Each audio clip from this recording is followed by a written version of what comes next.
on the slide anyway, and it's muted. All good. Says it's starting. We are now live. All right.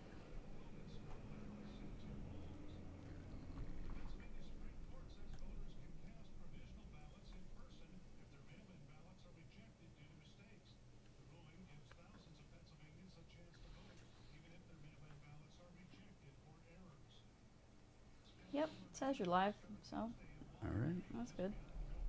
Good sign.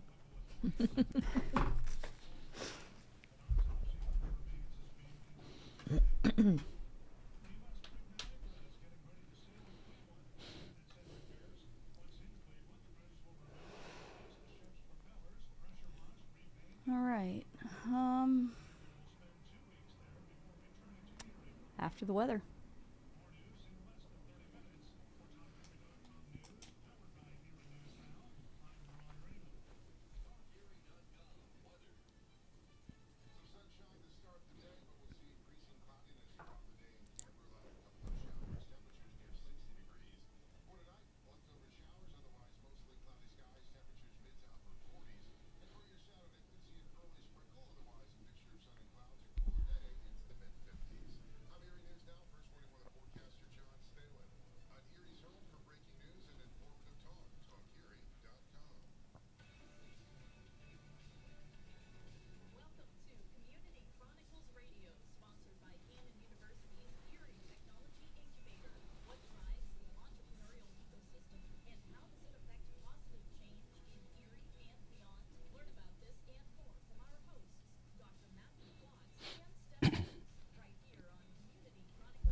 Community Chronicles Radio, brought to you weekly by Gannon University's Erie Technology Incubator, in partnership with the Corey Higher Education Council.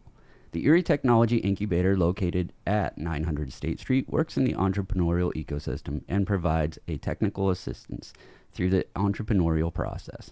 This show features members of this ecosystem and the entrepreneurs in the Erie area. Welcome to Community Chronicles Radio.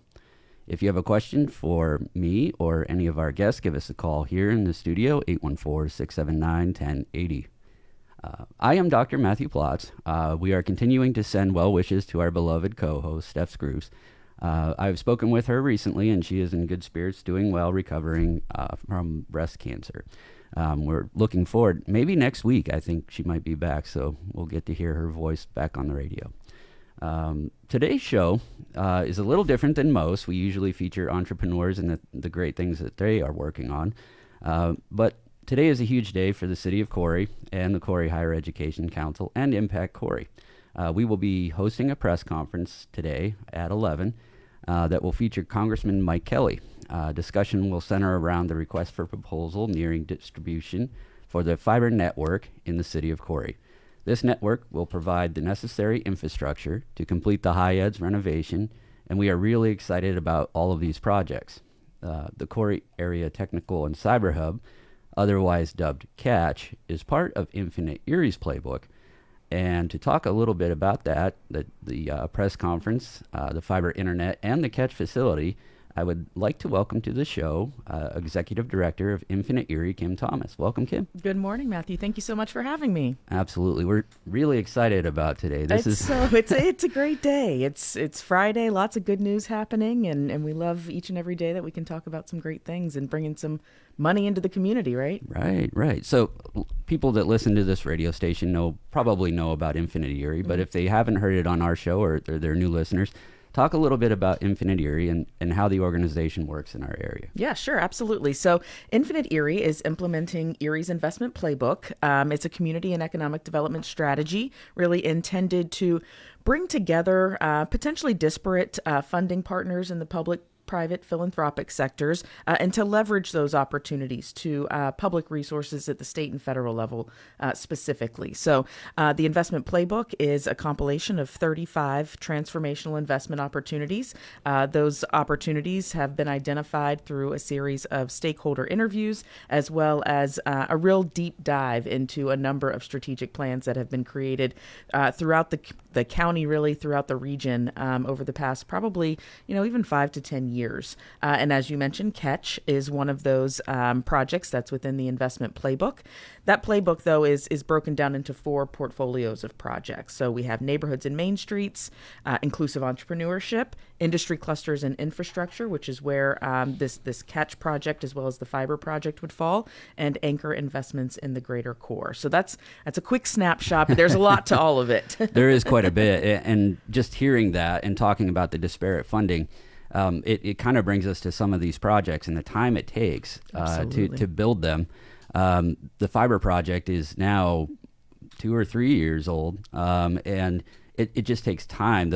It helps, like you said, to have somebody kind of get together and figure out what the funding sources are going to be. And that's what we're intended to do. That's why Infinite Erie was created. That's why the playbook was organized, was to bring together that pipeline of projects, regardless of what stage they're currently in, right? So we recognize that a lot of projects, or many projects within the investment playbook, might not be ready to secure resources. But Infinite Erie is providing a technical assistance and capacity building program and supporting projects through every stage of what we call that project development pipeline. So whether it's, discovery at the very beginning with practitioners, and once the project's identified, going through project pre-development opportunities, certainly securing investment, and finally implementation. But economic development, as we all know, is an incredibly long play.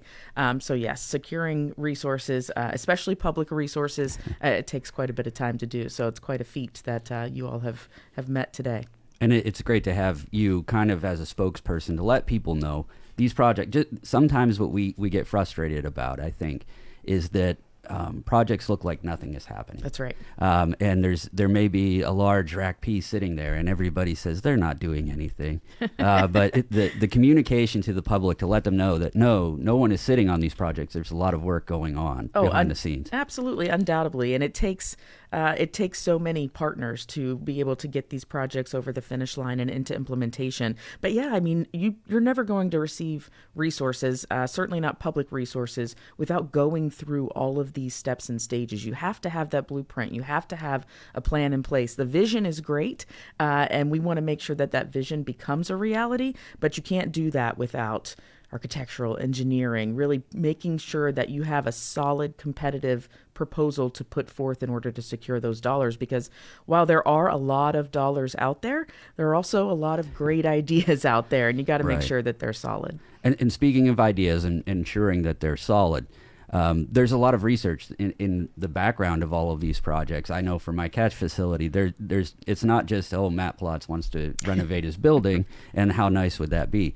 There's a lot of research that goes on. So I want to back up just a little bit and talk about the background on how Infinite Erie's playbook came to be. The players involved. I know those folks have been to Erie a couple of times. They have. And they've talked about it, but for our listeners, tell us a little bit about the background. Sure, absolutely. So I think it was recognized once the pandemic hit.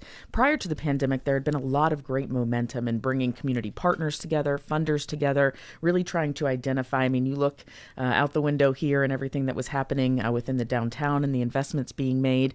But the pandemic, it slowed a lot of us down in a lot of ways. So as we were coming out post-pandemic, and there was this recognition that there's going to be significant resources that are going to be deployed to help in that recovery effort.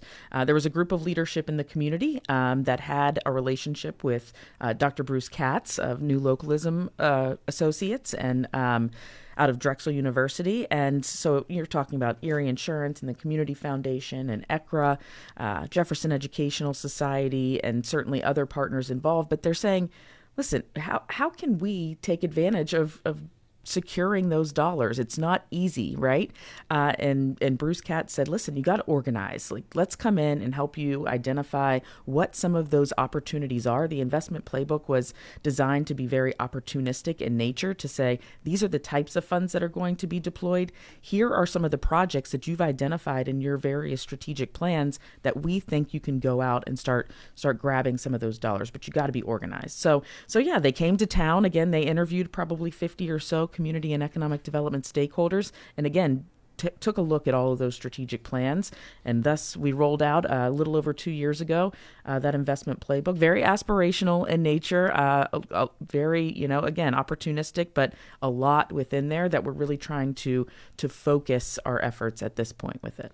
Right, and there have been successes, right? There have been, yes. We're working lately. The news here seems to just kind of overflow with it, and we're excited about it. But before the show, we were talking about it's exciting, yes, but it makes us very busy. Can you talk about some of the successes that you've seen recently? Absolutely. And first and foremost, the success is those of the project partners that are putting forth and securing resources for these projects. What we see success as in a number of ways. So really seeing those projects progress through that project development pipeline. So even as they're progressing through pre-development and to the point where they're able to, apply for specific funding resources, and certainly when they secure those resources, that's a success. So we've seen several. So I would say some of our greatest, certainly the Catch Hub and everything that we're going to be talking about today with the fiber project out in Corey. We've seen some investment in our neighborhoods and Main Streets portfolio, specifically the construction trades training program expansion that's really providing for ECAT and Build CDC to take an existing construction trades training program for adult learners out of Erie High and ECAT to allow for on-the-job training, which will simultaneously assist with the neighborhood revitalization entities in rehabbing some of the properties within their neighborhood. So that's what I feel to be one of the greatest successes, because we took it through the entire process.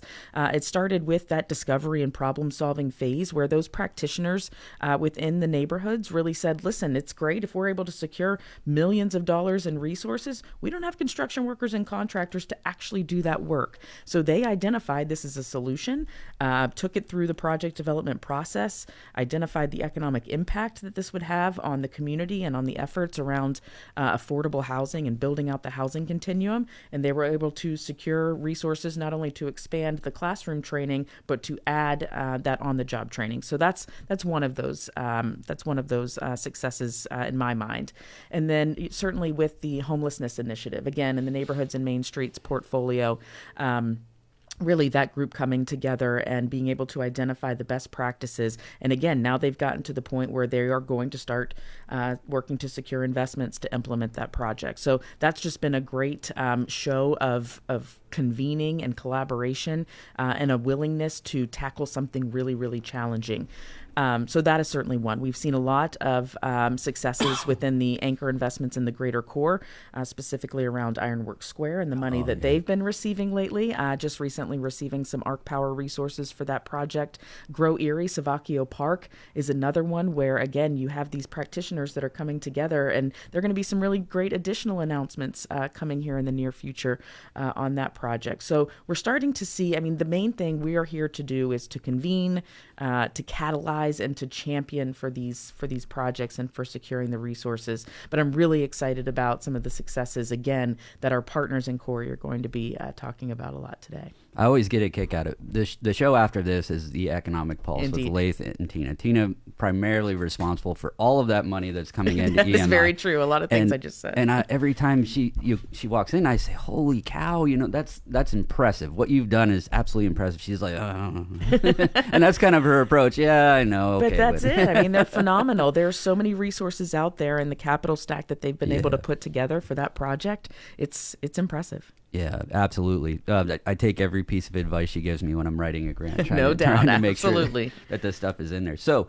you talked a little bit about, rehabilitation of homes and in the groups that work in those spaces. Yesterday, there was some great news. I don't know if you saw this. I just want to bring it up. Yeah. The Main Street Manager bill went to the governor, and they're increasing it from 5 years to a 10-year cycle. So that is quite impressive. It's on his desk, so okay. It passed both sides, which sometimes it doesn't do. There you go. But how great will that be for the communities that are sometimes 5 years you're just getting started. That's exactly right. I mean, it's especially the work that we're seeing happening throughout Erie County with commercial corridor regeneration and those resources, and being able to have that runway of expectation for being able to secure those resources, I think is only going to help improve efforts, because because, if you've got, just maybe a 5-year runway, now you're talking about 10, according to this news. But there's so much great work happening, whether it's on Parade Street or in Corey's Center City, around the parks and trails efforts that are happening. There's so much right now, and that just only adds to those opportunities that are at hand. So how does Infinite Erie kind of work directly with organizations like our West Bayfront or the East Side Task Force or East Side Renaissance? Sure. How do you work with them directly? Yeah, so in a number of different ways, and truly it comes down to what are their needs in order to allow them to bring their vision to reality. So it varies in a number of different ways, but it's all about convening the partners within each of those portfolios. So they've come together and collectively identified their common goals, their common outcomes that they're trying to reach, identifying opportunities to work together in a number of different ways to see if they can scale up their efforts. But they're identifying what those collective goals are and how they can reach them. With Eastside Renaissance in particular, we are helping with our technical assistance and capacity building program. A lot of these organizations, they're doing incredible work and they have that incredible vision. They don't always have a staff like the Erie County Redevelopment Authority, maybe, that's got all of this significant expertise and experience in doing massive real estate development projects.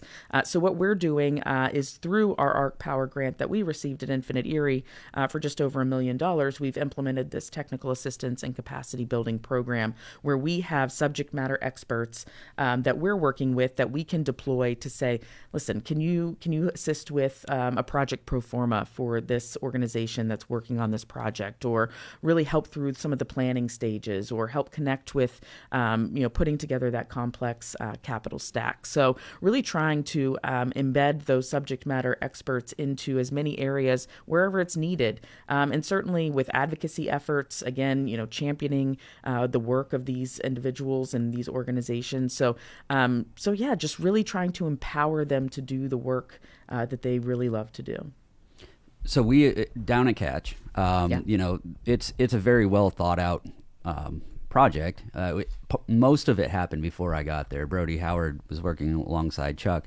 And this question, I might get a chance to learn a little bit about the process of what happened beforehand. How did Catch get to be part of the playbook? Yeah, so what again, were the discussions? Yeah, it goes back to those conversations with Bruce Katz and Florian Chaliol when they were in town from New Localism, and just really trying to identify what those areas of investment opportunities really are. That if they were able to receive significant resources, that it would accelerate really sort of Erie County's next renaissance. And for the city of Corey, Catch is such an incredible opportunity for that community to build up the infrastructure, to build up the opportunities around workforce development and training from that innovation and technical aspect. And I think just the comprehensive nature of Catch in general, and seeing the economic impact that it will have on that community, that elevates a project, right? It allows us to kind of keep an eye out for funding opportunities, which, between Impact Corey and Corey Higher Ed,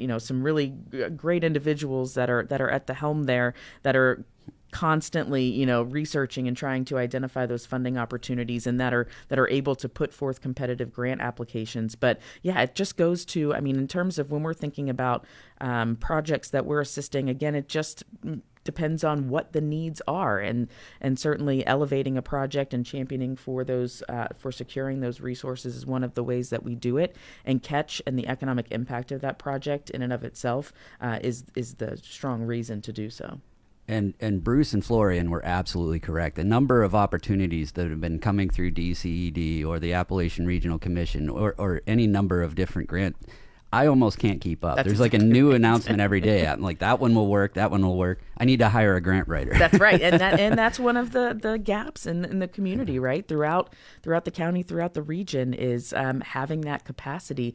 So we work closely with the folks at Delta Development. So if there's an opportunity specifically at the state level, we can say, listen, they're willing to work alongside you, help you beef up your application, help from a technical perspective, and hopefully allow you to be more successful, because we know that you don't have all day every day to write 10 different grants that are all due at the same time. And it helps to have another set of eyes on them. Sometimes exactly. In writing grants, there's so much information, especially the larger federal ones.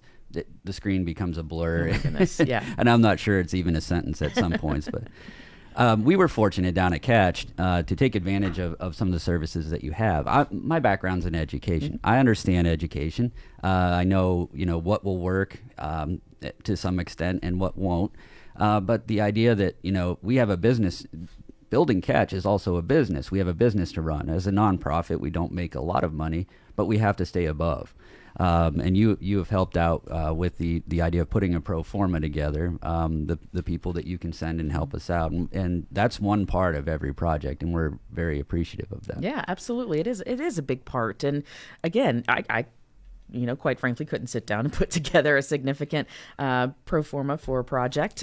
So yeah, it's just identifying what are some of the gaps that we can kind of help fill in to help you be more successful, whether it's connecting with an expert in fiber installation, right? So whatever we can do to kind of help move the process forward, working with, I know we're going to be speaking with Congressman Kelly's office here in a little bit, but it's also working with the elected officials to say, these are the projects that are truly moving forward and that you should really perhaps consider for some investment. I know you mentioned earlier on the homeless problem here in Erie and the number of people that came together to get that done. And you mentioned the public officials that, were part of it. We're really proud and excited today that even, politics is tough business. Sometimes, Sure. Not everybody agrees on everything, but Congressman Kelly will be there. Our representative for the 4th District down there, Jake Banta, will be there. The county executive is coming, and the mayor, and everybody kind of got together on this and said, you know what, fiber is important for Corey, and we're going to move ahead on it. And they're all going to come down and speak about the benefits of that fiber. And that's incredible. And they see that. The collective impact of that project and what it's going to do, not only for the city of Corey, but that will trickle out throughout Erie County and throughout the region. And the successes of that project will enable others to sort of mirror that in various portions of the community. So, yeah, it's always great, certainly to celebrate resources coming to the community and the fact that each of those elected officials in their respective roles saw the importance and the impact of this project and we're able to make that collaborative investment is ultimately what's led to the success. And it's important. You said it would leak out into a network. The fiber is the backbone of everything that we're doing in the Catch facility. Without fiber, some of the things that we're working on just would not be possible.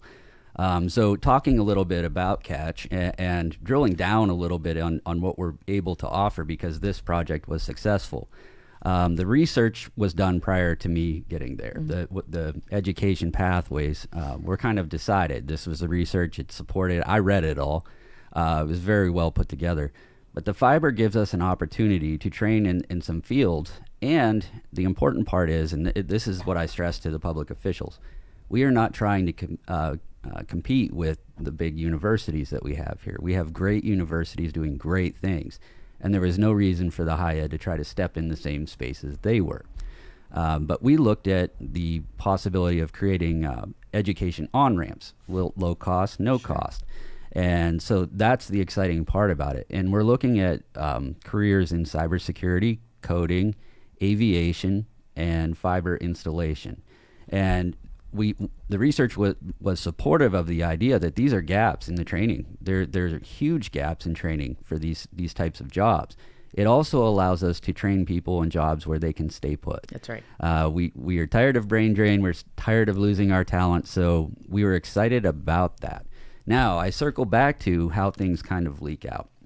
We have been working on cybersecurity and building partnerships with people throughout the country to try to figure out how can we deliver cybersecurity certificate training and do it effectively and fill the gaps that are occurring. I've heard different estimations of the number of open jobs for cybersecurity analysts at the entry level, anywhere from 400,000 to over 800,000 in the coming years. That conversation, and this is all leading from the fiber and what that will provide. Those conversations allowed us to have a discussion with one of our partners providing cybersecurity certificates who got a visit from the White House National Cyber Director. we were invited down to that conversation. Unfortunately, fortunately, I was on my honeymoon when that took place. Whoa, that was. But yeah, I mean, it's kind of Yeah, back yeah. and forth. You don't miss work when you're on vacation, That's but right. that day was hard. Yeah. And so my assistant director, Kat, went down to that meeting. And they are very interested in the training programs that we are putting together to be able to hire remote workers.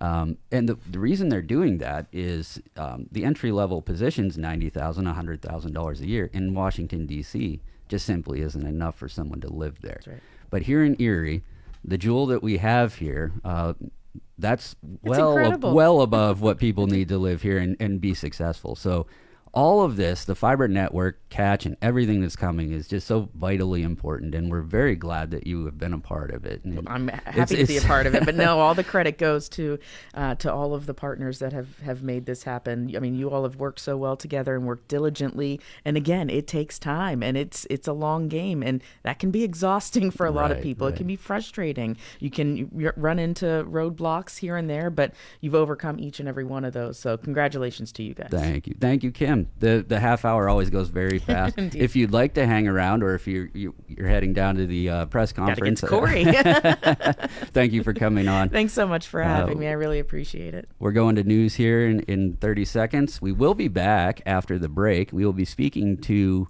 the communications director for Mike Kelly, Matt Knadler. He is on. So stick around. We'll be back after the break. See you then.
Welcome back to Community Chronicles Radio, brought to you weekly by Gannon University's Erie Technology Incubator in partnership with the Corey Higher Education Council.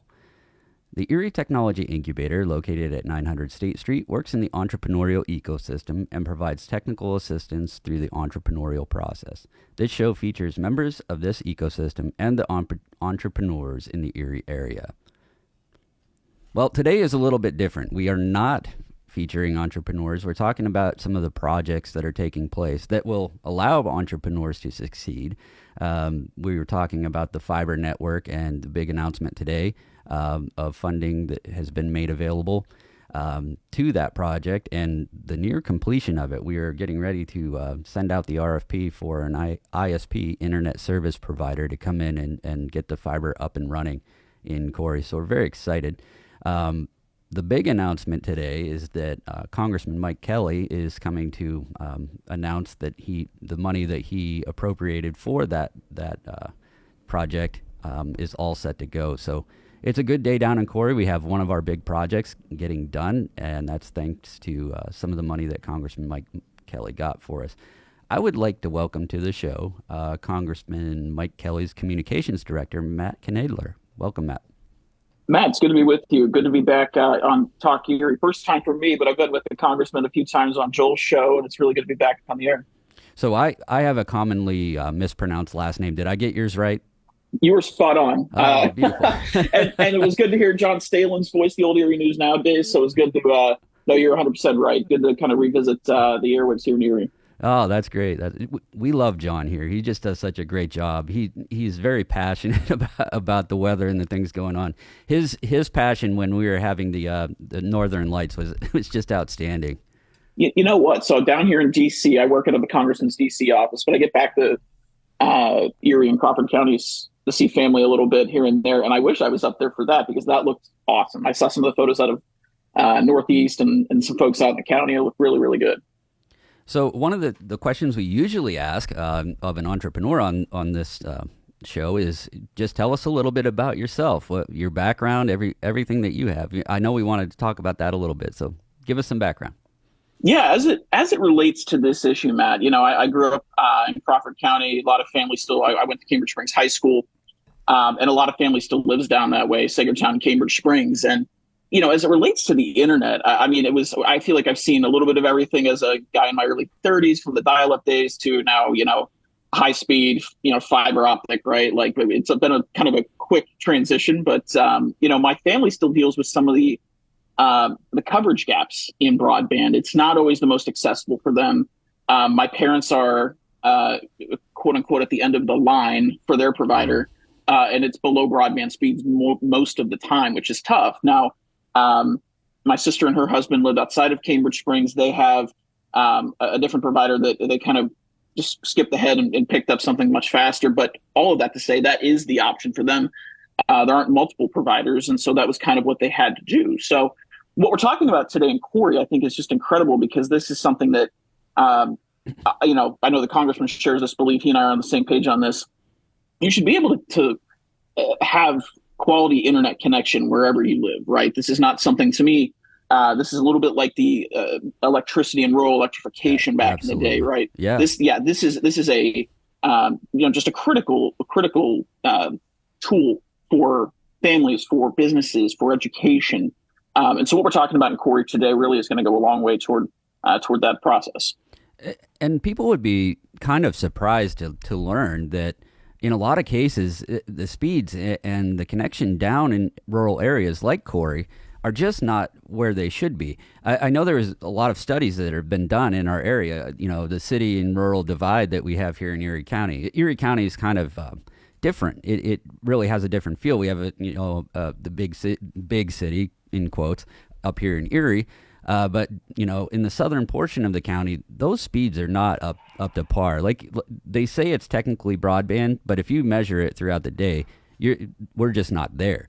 And we saw a lot of what you're talking about, especially during COVID. The Corey High School, the Corey School District overall, when the students got pushed to online model, parents had to drive different places to try to submit homework that was due.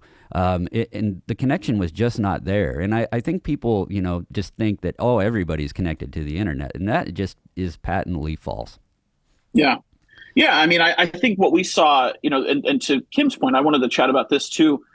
sometimes the speed of government is not always the most, it's not always fast. But in this case, this Corey, the Catch Project, goes all the way back to 2022 in our office. I mean, this is something that kind of coming out of COVID, a lot of people recognize the importance of it. We saw it right away. This is right around the time I joined the congressman's office about 3 years ago.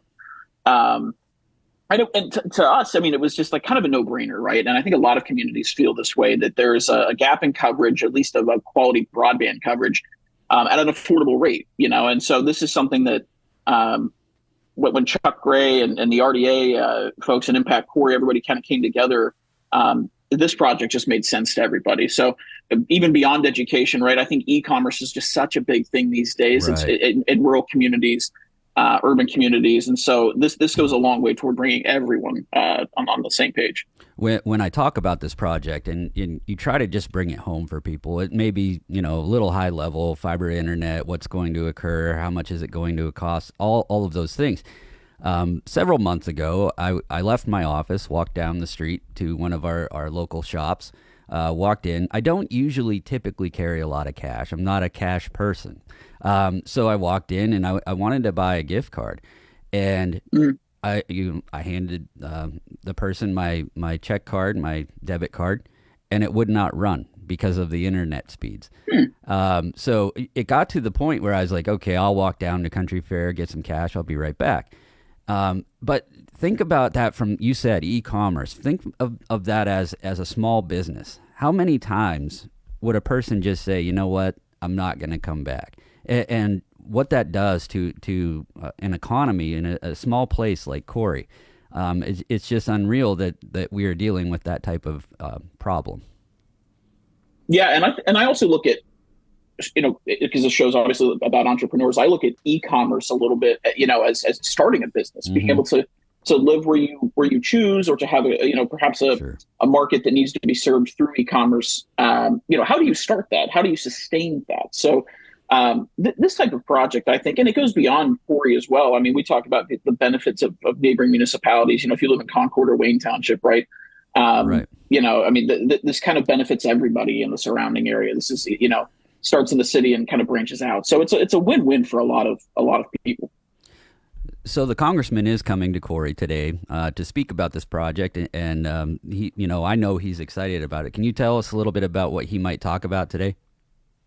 Yeah, I think it's going to be a lot of kind of what we're talking about right now. Just the how this came to fruition a few years ago through what's called community project funding, and that's sort of where this is the ceremonial check signing per se today, and a kind of a follow-up tour for him as well to see the latest work. But, I think he's going to talk about just the importance of this project, what it means for Corey and the region, this part of Erie County. And also just to kind of give everyone a little insight on community project funding. We've heard a lot about earmarks over the years. Right.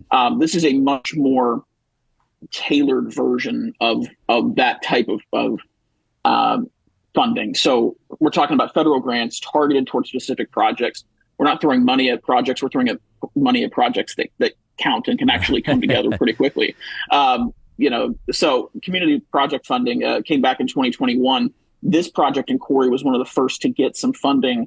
And as we talked about some of the challenges with Kim in the last half hour, but the idea that it does take a little bit of time to get something like this off the ground. But, I think what the congressman's going to talk about today is a little bit of that type of thing, right? Like the process that this has taken, the federal component to this, a little bit about, just the speed of where this is and where we're going. So, one of the other things that I think is important about community project funding that I kind of wanted to hit on, I mean, there are a lot more guardrails in place for this, which allows projects like Corey to get the funding. Back in the day, a decade ago, when earmarks were gone, when they were finally eliminated from the federal budget, those guardrails were not in place. This actually allows places like Corey to get the funding they need.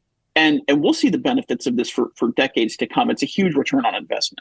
Absolutely. Fiber internet, the useful life of fiber internet is way out there. We actually, in the weeds of all of the discussions that we have, there's a funding source, and we talked about the complexity of funding sources that would not allow us to include a funding source because the equipment that we were installing, they believed had a useful life less than 20 years. That is quite contrary to the life of fiber. It's actually 20 to 40 year life cycle. So there was debate even at that funding level. And that just gives some insight into the difficulty of what each funder kind of is looking for as you go through this process. Yeah. And the thing with fiber that I think is, it might be unfamiliar to some people just because it's still kind of rolling out in rural communities. But this is something that, I've lived down here in the DC area for a few years. And it's so common in urban areas. And the fact that, a lot of rural communities, like this is such a game changer for a place like Corey, for this portion of Eastern Erie County, I think is a lot of people are going to be very impressed when this is online and we're up and moving. I will say that it's very, very good. I can't wait. Just from my personal perspective, working in Corey, we have several days, and I don't know why this is occurring, but we have several days where the internet just does not work. And you mentioned early on in our conversation, connection to the internet is almost like it's a utility almost. If we had a building that didn't have water running that day or didn't have electricity going that day, we would shut it down. It's kind of the same feel with internet. You almost can't work without it. Yeah, I was going to share this story. This is a little off topic, but relevant to what we're talking about today. When I was with Erie News Now, one of the final stories I did, it was the August recess in DC. So this is the summer of 21. And I was kind of just trying to paint the picture for viewers of like how, the importance of internet, right? Like what we're talking about with all this funding that's coming out of DC and what can be done with it. So we hit the road, went to Wilson, North Carolina. And this is a town of about 50,000, about the size of Mill Creek. Long story short, they created their own municipal broadband. This was like 15 years ago. This is some of the laws in place now don't allow for this. Right. I was going to say, I don't think we can do that now. Yeah, it's a little different. But the long and short of it is the story they told us was the game changer that it was for their community, having high speed, not even high speed, but just broadband internet access. Because their community, fairly rural to a point, they're like an hour outside of Raleigh. They didn't have that. And this is, again, in the mid 2000s, early 2010s. So anyway, all of that to say, here they are a decade plus later. They have seen the benefits of this. And I think Corey really has an opportunity to have some of that same impact here in town.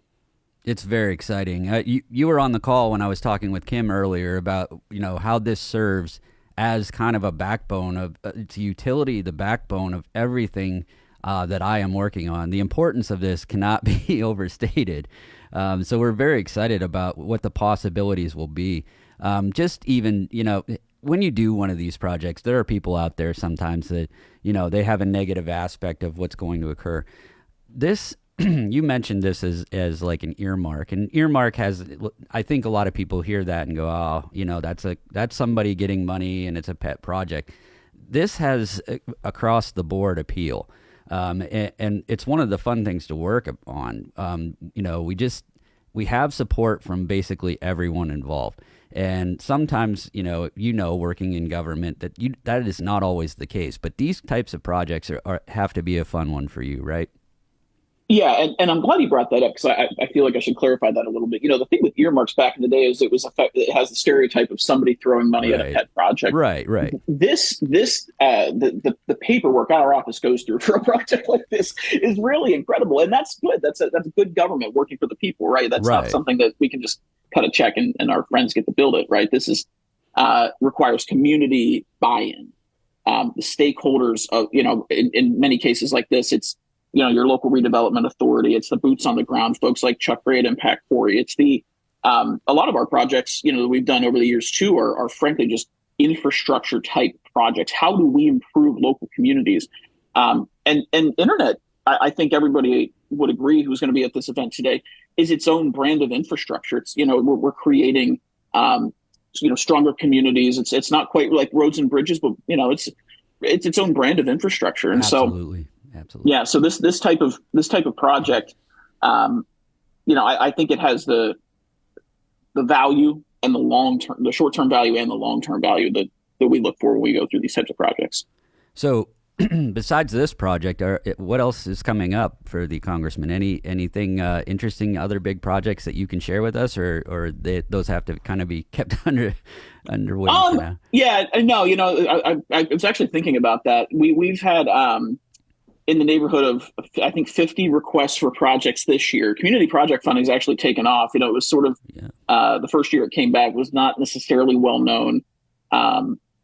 Because people, it was the first year, people weren't exactly sure how to apply. Right. But in this case now, it's not the best kept secret. Everybody knows about it, and good, because that really, competition, right, makes us all a little stronger. The 50 projects, I believe this year, we whittled it down to 15, which is the cap that an office can submit. Okay. And so we're still in the appropriations process to figure out exactly who's going to get, which projects will be selected, how much money they will receive. For the 2025 budget, but yeah, right now it's looking pretty good for the Erie County area, Crawford County, and the entire 16th. So the congressman's very proud of that. I know we take a lot of requests for this, and it's hard to whittle it down because there's a lot of valuable projects out there. But something like Corey, I think we see it as how do we get the biggest return on investment? Absolutely, and this definitely has that. So you mentioned different projects and things that are coming through, and I know it was one of those that made that cut and made it through. We feel very fortunate here in Erie County. The county executive was able to announce with the redevelopment authority that the industrial park, and I just feel like there's debate all the time about politics and how the things look, but that project is so important for this area, and I'm always saying that's a great use of that type of funding, and it's something that I know we're potentially excited about here. Yeah, and I know we'll talk about this a little bit, but I think some people hear, where does the government get this money, right? How does the money right. get out of Washington and go to local communities? In this case, to Corey. This particular grant comes from the USDA. It's right. the Rural Development office components of USDA.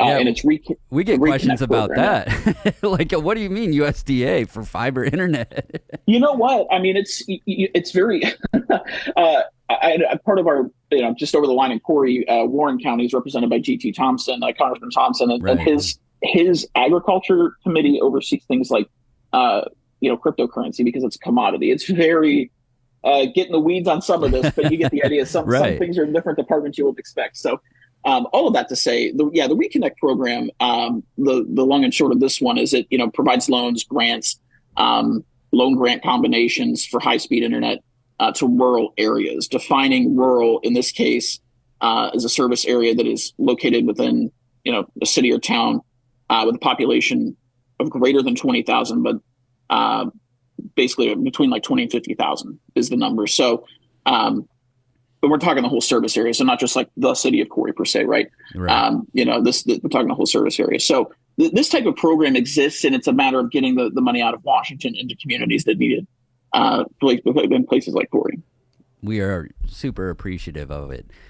One thing that kind of comes to mind, I'm getting a call from Chuck Gray. Isn't that weird?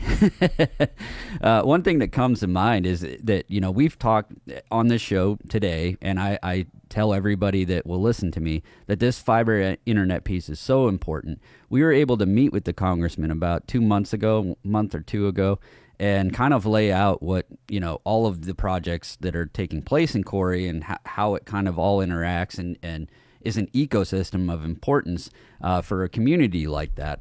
And we talked on the first part of the show today about the fiber internet being that backbone that has allowed us to do certain training modules.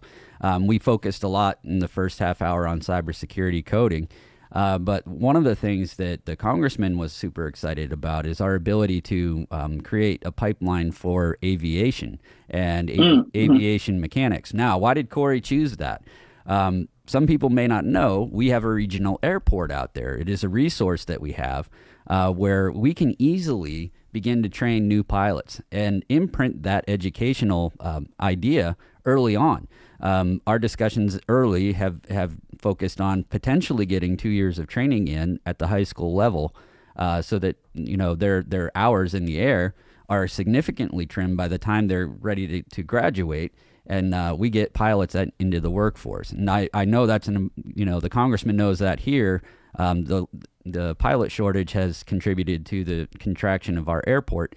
We want to be able to help in that space. And I know when I presented that to the congressman, he was like, that is going to be great.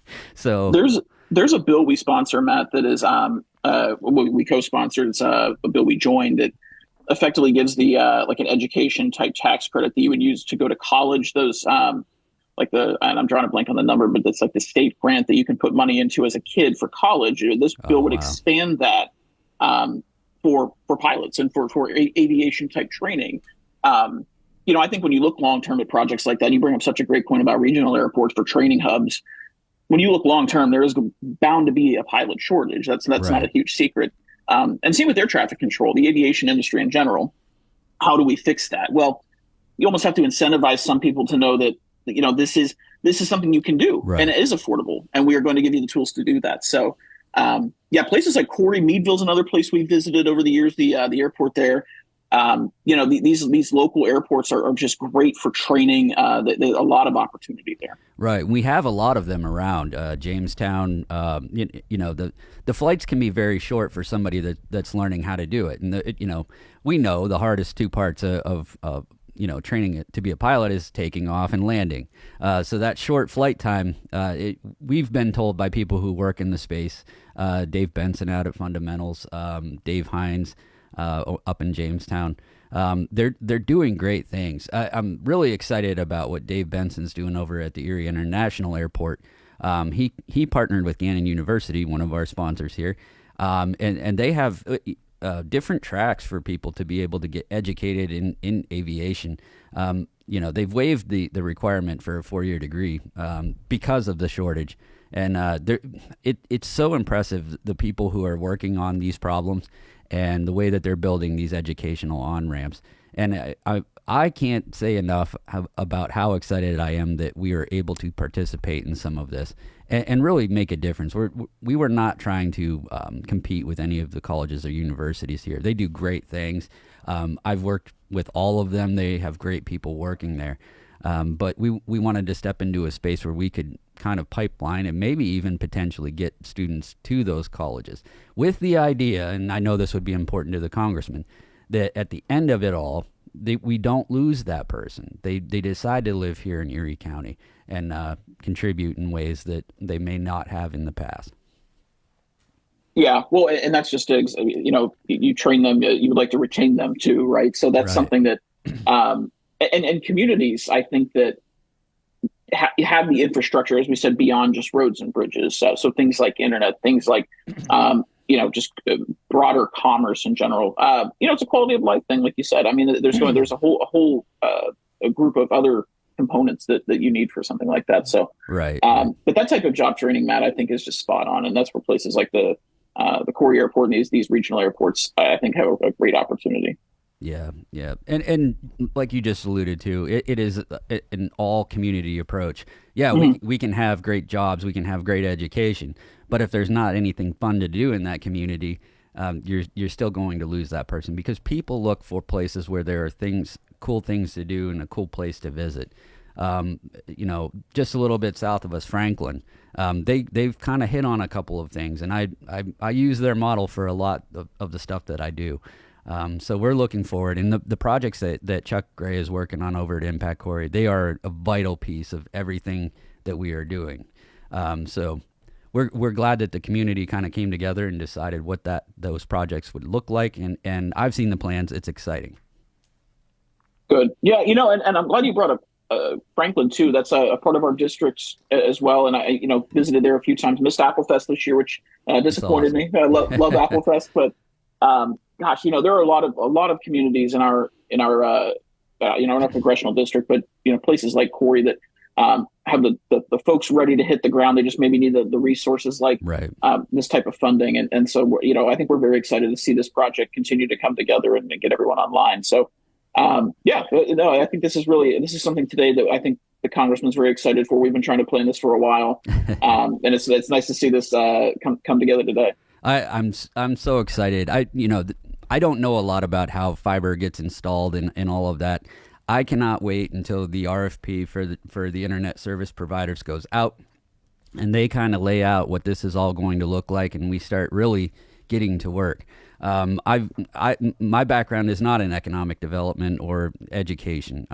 Kind of education. I was on the administrator side in at one of the local universities here, so some background. But just seeing how that project has come to fruition and we're at the end of the line is one of the coolest things. And I'm kind of jealous in my mind to say, oh wow, she got that done. We're close on catch, and we're just looking for that final piece to match the RAC P that we got from the state. And it's very close. I'm working on a few grants. That's how I spend most of my day, but a lot of exciting things for Corey, and we're so glad that the congressman is coming today to talk about it. And we are so glad that, I mentioned to Kim at the beginning of the show that all of the stakeholders, all of the people involved in everything that's so important. We have our state rep, Jake Banta, coming. The county executive is coming today, and the mayor, all lined up behind how important this project is. And we're just excited to get it out there and let people know about it. And it's one step along the way. We have a long way to go. Yeah. I'll leave you with that too, Matt. I think that's, I think that when you look at certain things, we live in obviously a very polarized time, no doubt. But I think certain things go beyond politics, and this is one of them. The idea of creating, just a better internet connection, strengthening communities, a long-term investment that brings everyone together. I think, really is something that goes beyond politics. I agree with you. Well, thanks for coming on. I'm going to do the dad joke real quick. I'm getting the checkout music. If I have time, Shady's. The internet connection at my farm is really sketchy, so I moved the modem to the barn. Now my connection is very stable. Have a great week. We'll see you next week.